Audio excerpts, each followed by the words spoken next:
ibu di sana,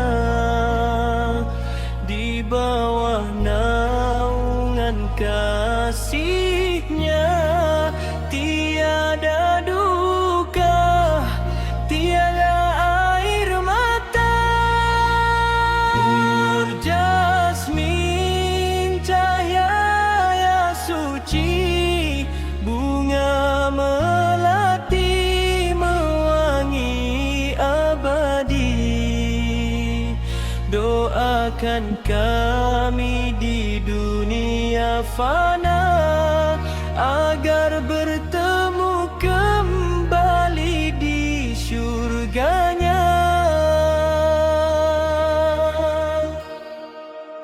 Nur jasmin, anak syurga, menanti ayah dan ibu di sana,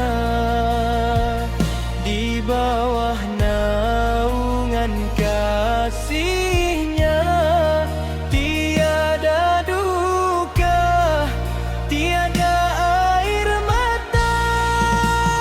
Nur jasmin, cahaya suci, bunga melati mewangi abadi.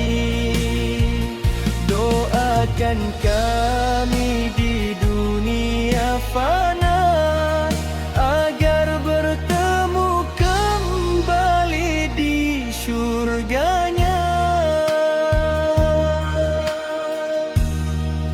Bunga melati di taman jiwa, putih berseri tanda sucinya.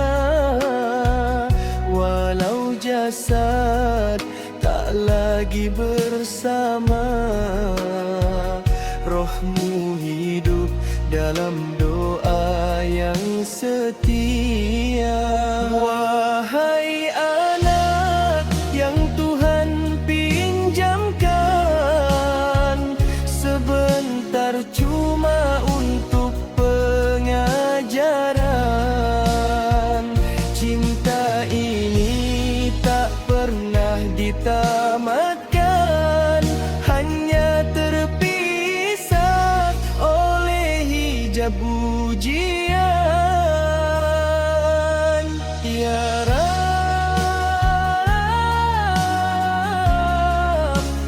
terimalah ia dalam rahmat-Mu, jadikan dia saksi cinta suci, pemberi syafaat buat kami nanti.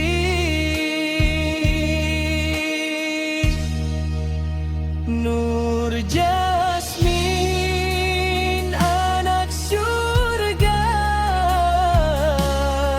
tersenyum di taman cahaya.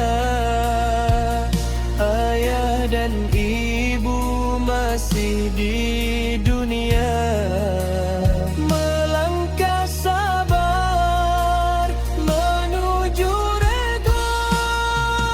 Nur jasmin, cahaya doa, bunga melati tanda cinta.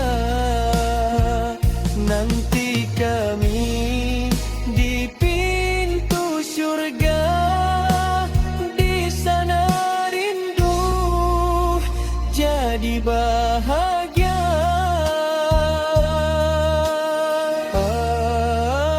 Nur jasmin, tidurlah dalam pelukan rahmat. Kami menyusul dengan iman, insya Allah di syurga pertemuan.